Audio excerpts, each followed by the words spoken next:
Okay, and here's our swarm from the 25 foot up in the tree from yesterday. You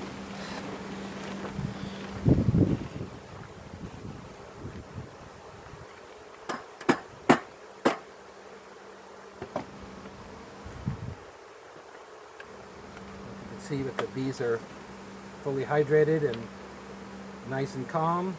Happy to be here. So now just line up the edges.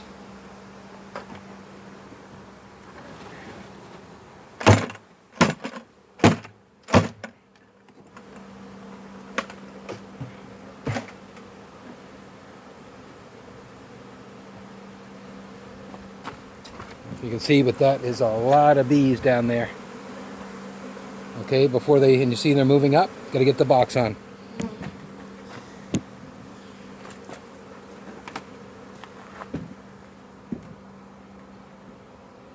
And that's why I use a deep super to dump the bees in, so it gives me just a little bit of time to get that box on top where they're going.